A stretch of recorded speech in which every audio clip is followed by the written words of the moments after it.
Welcome back to Under Oath. Today we're interviewing actress and producer Betsy Brandt. Betsy, can you hear me? I absolutely can hear you.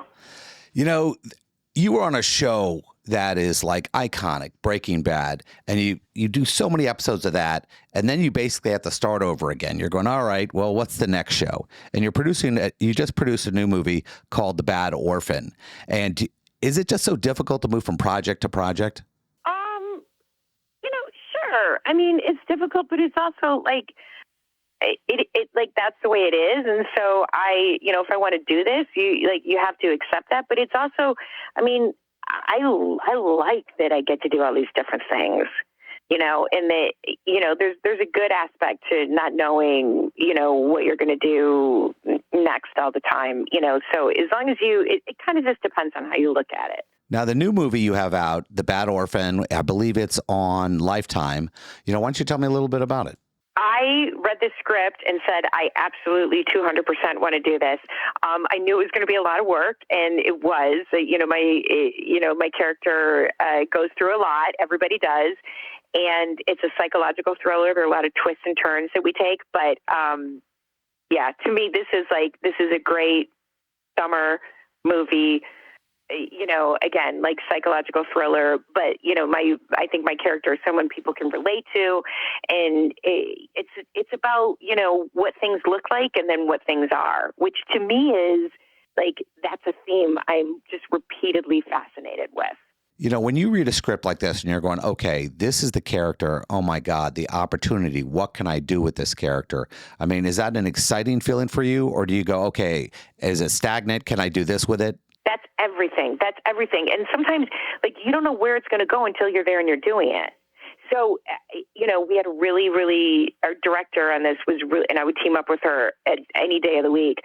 Michelle Willette was really great. And so when I sat down and, we talked the first time we met, I loved where she was going to go with this. And so that was exciting and thrilling. And then it also gives me a chance that I know I can take chances and try stuff and it's going to be okay, because you don't feel that way with every director you work with.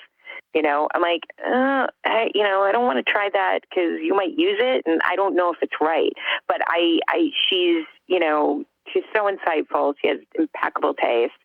And it was great. It was great I have to say this, this is the second Lifetime thing I've done. And my experience on both of these projects was I got to work with really fantastic people, and it was really collaborative. And that's always thrilling to me.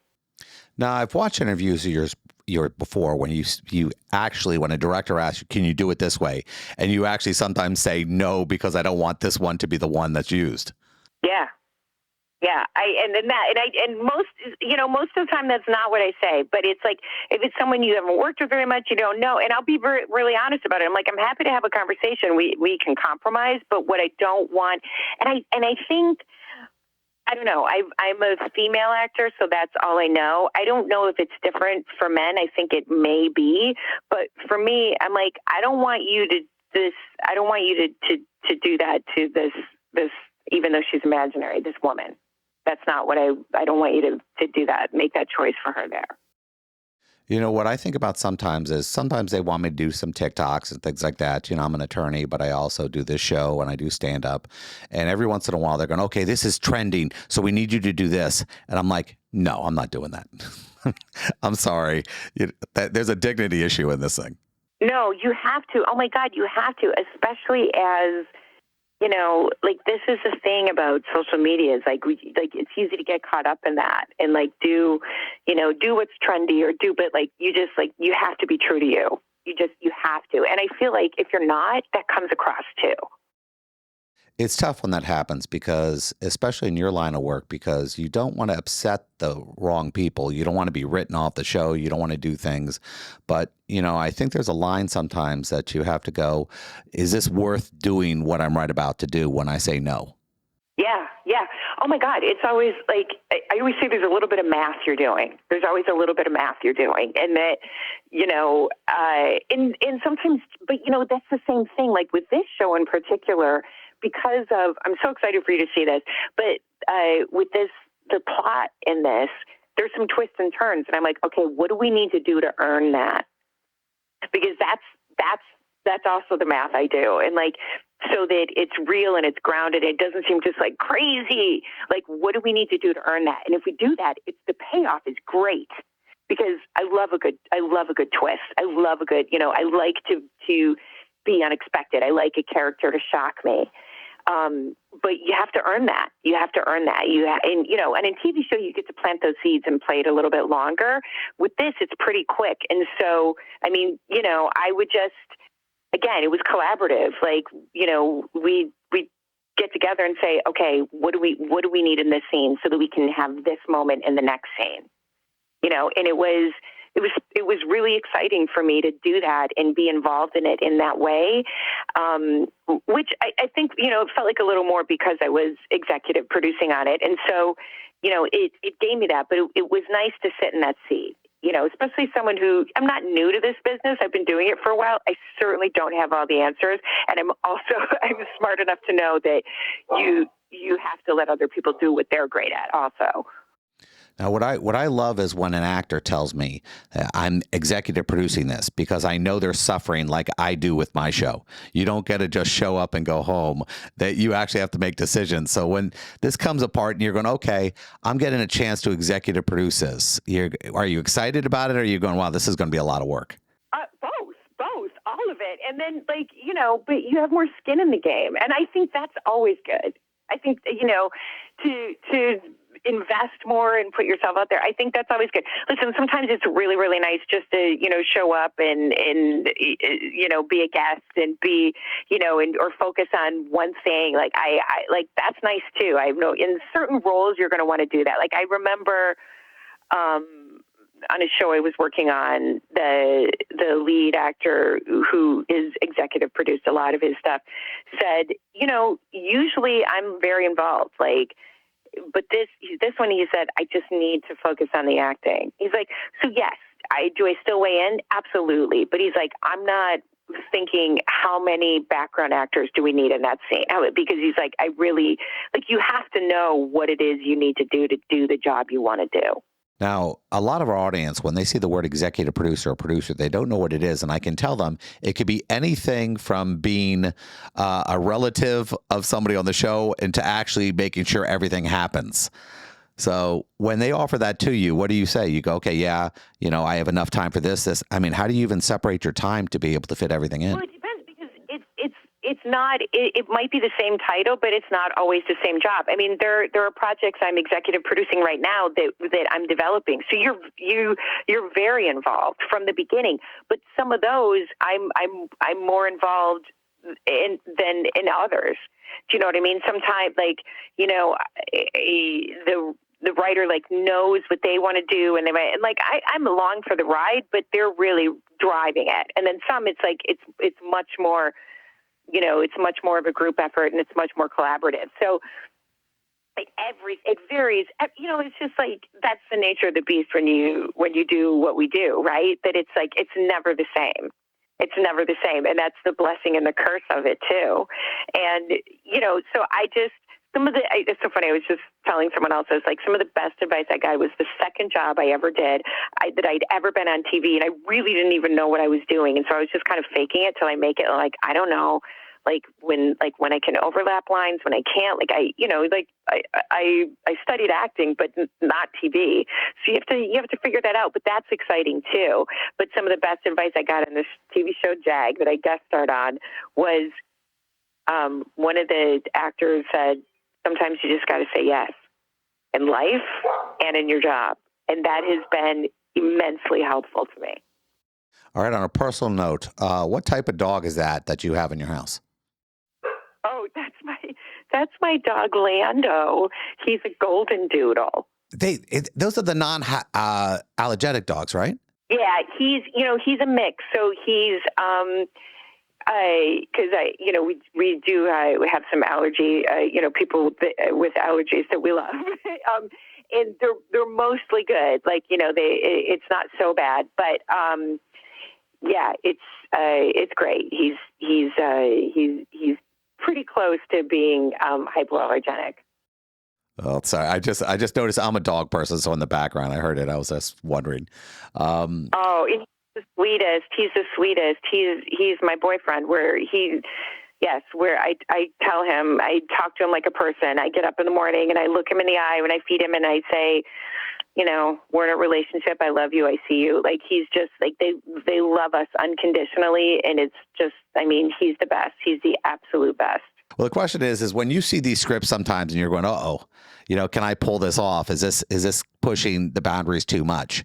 Does it ever, sometimes you get a little nervous when you look at a script? I'm always about what are we going to do to pull it off? It kind of doesn't occur to me to, I can't imagine saying that's too much. I don't know. I'm sure I have sometime. I don't know, but I'm always like, how can I make that work? What can I do to make that work? Which I think is from, when I started out doing television, you're doing guest stars. And so you're a guest in someone else's house. You're not going to show up and be like, I don't buy that. Like, you're going to solve that. You're going to figure that out. But that's also kind of how I was raised in school when I studied acting. It's like, this is, whether it's Chekhov or Shakespeare, whatever, how are you going to get there? Like, this is where you end, your character ends up. These are the points you have to hit along the way. Like, how are you going to get there? What are you going to find in yourself so that you can do that and it's meaningful and believable? Like, whether you're doing a drama or a comedy, that it always has to be there. And if you're playing a serial killer, you have to love them. You have to love them all. You have to love every character you play. I firmly believe that. My daughter is heading off to the University of Florida. She's getting a BFA also in acting. And I think that is just such a step up when you have to be on stage, when you have to be larger than life on stage. You don't get a cut. You just have to deliver and make sure that the back of the audience can hear you too. How much of an advantage do you think that is for you, that you've had that training? Listen, I still do plays. Because it's always going to make me a better actor. I also feel like I'm better on stage after doing so much television because it makes you more honest. There's nowhere to hide in front of that camera. Nowhere to hide. You everything you do. This is the great thing and the tough thing, right? Is that the camera's going to pick it up, and so it's you have to be honest because there's no other way to be. And to me, it's great to bring that onto stage too. It's strange when I know how big everyone, my producer, everyone is also excited because getting you to come on because they're huge fans of the show. And I also see the back end of that. For example, because I do write comic books, I do a lot of conventions. I'll do San Diego Comic-Con in a month. And a lot of my friends are actors who were big roles in they were too big where nobody can see them as something else.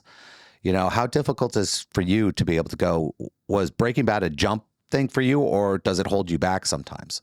Oh my God, I'd be just a jerk if I said that show held me back. Oh my God, no. But